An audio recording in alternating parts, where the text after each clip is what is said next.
I'm Corbett Wall with DV Auction, here with your feeder flash for Thursday, May the 26th, brought to you in part by the new Nasalgen, Bovalis Nasalgen 3 PMH, a one-of-a-kind respiratory vaccine that is safe to use in young calves for a strong, healthy foundation. For more information, go to unmatchedprotection.com. Feeders fading and rising. The availability of true feeder cattle, especially yearling types, ready to go on to feed, is getting tighter and tighter all the time. There's not very many of them coming off graze out wheat like they normally would be this time of year if we would have had a decent graze out wheat crop, but we really didn't. There would be a few in western Oklahoma and places like that, but for the most part those cattle have been long gone. But the market on those feeder cattle going right into the feedlot is rising, especially in the northern plains. And we talked on our last visit how they're not too whippy down in the southern plains, and some of it has to do with the cost of freight now with diesel over $5.50 a gallon. But it also has to do with the demand for those feeder cattle.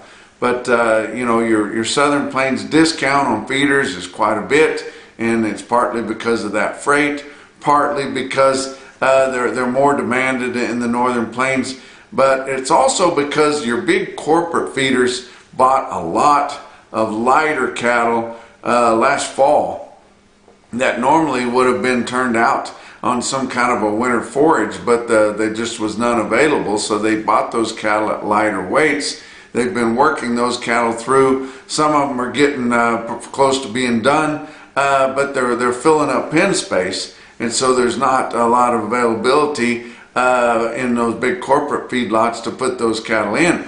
But your farmer feeders, they're ready for their summer project, and even though a lot of them are still wrapping up their corn and bean planting, they are looking for those cattle, and they feel like the market's going to be really good, which I feel like it's going to be too, coming mid to late this fall. They want to get those cattle bought. They've got on-farm storage of corn. Nobody knows about it but them. They're going to feed that corn to those cattle and try to hit a home run on them. So you're seeing your farmer feeders getting very aggressive, not just in Nebraska and Iowa, but going out to the eastern corn belt in Indiana, Ohio, as you're seeing some of the feeders out in the eastern edges that are not too far from there getting high too, and I'm going to tell you about those at the end of the report. But also your fats are not dropping quite as fast as we thought that they would. Yes, the market's backed up several dollars here in the last couple of weeks, and we expect it to continue to drop,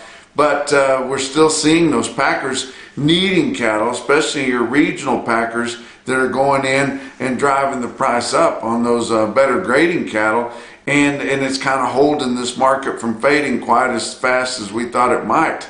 Your big packers, your big four, have bought a lot of cattle out front nearby, 2 to 4 weeks. They've done that. They're gathering cattle that they bought 2 to 4 weeks ago that they are picking up right now. But it's not dropping the market quite as fast as we thought that they would, because they've ramped up the chain speed so much that it's kind of offsetting that. And I've been telling you guys, we've never seen our bigger rush of show-less cattle meeting right up with the packers wanting to step up your chain speeds and increase production because they're getting ready for the big early summer and midsummer grilling holidays, and those are still coming up. We should see this fade off quite a bit after we get past Father's Day, but you can still harvest cattle and get that meat out for that Father's Day demand, not to mention your Memorial Day, which is going to deplete your shelves,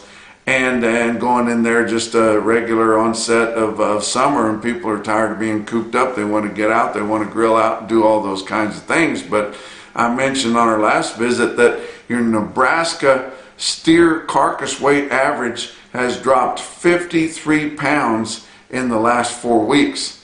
That is huge, guys. That is really huge, and we'll see how much your average nationwide has dropped on our next visit. But let's look at the board for Wednesday.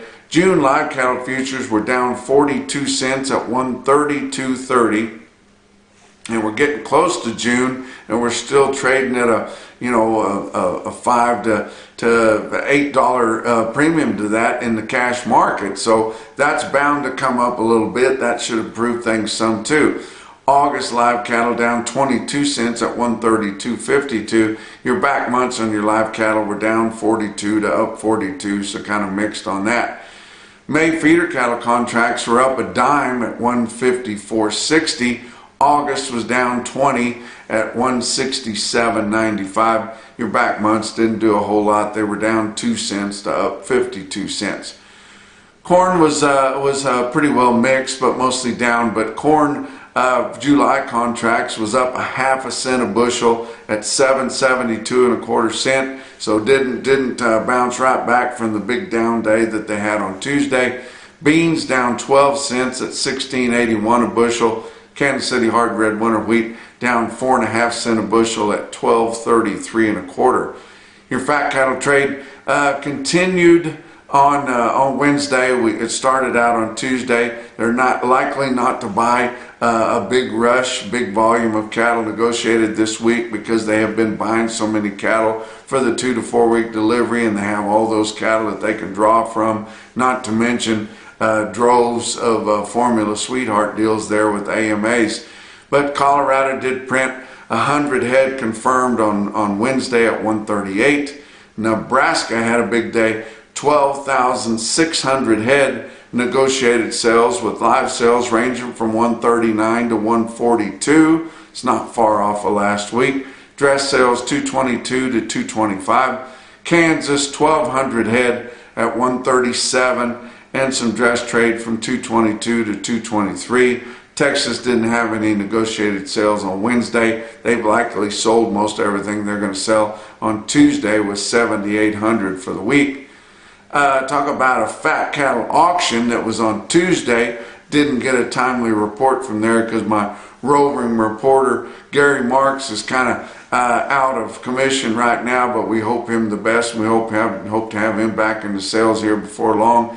And didn't have that information available. But Stockman's Livestock, Yankton, South Dakota, has the best, by far, fat cattle auction in the nation, and arguably the best feeder cattle market on a Wednesday.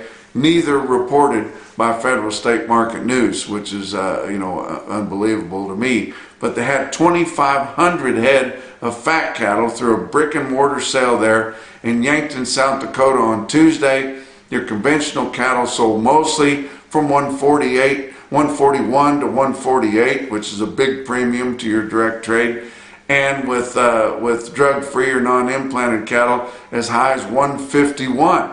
I'm not talking about a few heads. I'm talking about loads of cattle, guys.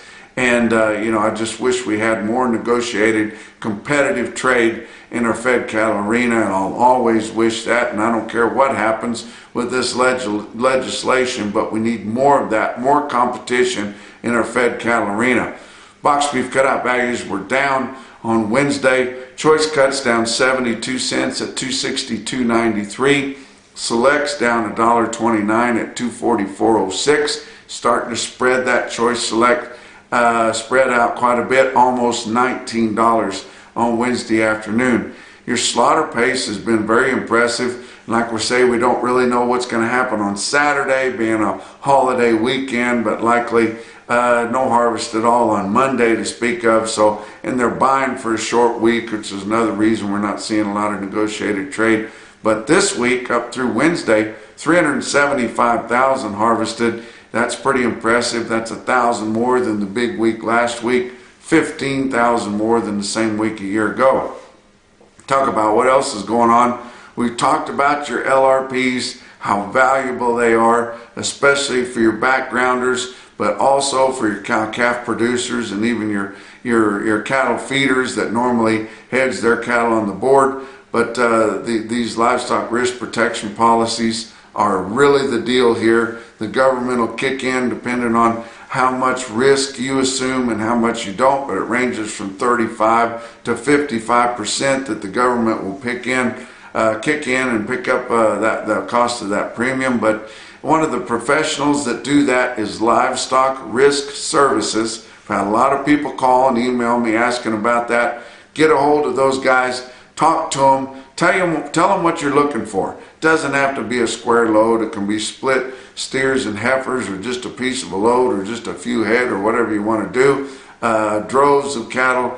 They've got that opened up where it'll meet almost anybody's needs. But get a hold of Livestock Risk Services for your LRP needs. Talk about your feeder cattle market. Your real-time index on DV Auction, based on an 800-pound steer sold up through your middle 12 states, just like your CME index. Late on Wednesday, sitting at 152.11. That's up $1.85. It's been up every day this week. Just a little bit Monday and Tuesday, but up big on Wednesday. And you think, gosh, the way things are going, you think these feeder cattle will be falling out of bed. Nope, they still demand them. They still want them. Guys, they want to feed cattle. They feel like there's an opportunity there. They're going to get in on that, and they're buying these feeder cattle to put on feed for the summer project. Be sure and look on Wednesday. My old buddy Ellington Peak, the legend from out in California, is having a sale. Western Video Markets starts at 9 o'clock Pacific, 11 o'clock Central. They've got 54 lots on there, a lot of calves, a lot of weaned calves there to start out the sale, so be sure and tune in right away. But you can find that on DV Auction or WVMcattle.com to view and bid that sale on the DV Auction console there. Late in the sale, they've got a couple of lots of sheep on there, and they've even got a lot of goats on there, and quite a few head of them if you guys are interested in that. But be sure and tune in to Western Video Market sale out there at the home base in Cottonwood, California. Talk about some of your big sales on Wednesday. OKC West, El Reno, Oklahoma, 6,300 head there. Feeder steers mostly steady with spots as much as $2 higher, and we saw that reflected in your RTI. But they're trading at a discount to the northern feeders that are selling. But feeder heifers $2 to $5 higher, and they're kind of recovering because the heifers were down last week for some reason or another. Calves $3 to $6 lower in a light test. Not a lot of people selling calves right now, and they're also in search for stockers. But a big time quote out of El Reno, Oklahoma on Wednesday was 205 head, 838 pound steers, bring $150 smooth. That's a big time quote in the Southern Plains. How about Winter Livestock, Dodge City, Kansas, 2,000 head for their sale on Wednesday. Feeder steers there were $4 to $8 higher. Feeder heifers steady to $2 higher. Calves were mostly steady in a light test. Individual quote out of Dodge City on Wednesday, 60 head of steers weighed 781, almost 800 pounds at 160.75. Going to give you some individual quotes around the circuit. How about South Central Regional Stockyards in Vienna, Missouri? Patton family, good friends of mine there. They have cattle, strings of cattle when nobody else has them. I've always said that. 62 head of steers weighed 724 at 174.25 in South Central Missouri. How about going out east? And I told you about these eastern cattle selling big time. These feeders that are ready to go around on feed. How about Bluegrass Stockyards in Albany, Kentucky? The Jacob Key yearling steers there. He sold 2 loads of them, weighed 850 pounds, standing in the ring in Albany, Kentucky at $158. Big time quote, professionally check purchased right there, and glad for him, and glad he's out there doing business, and a good guy right there.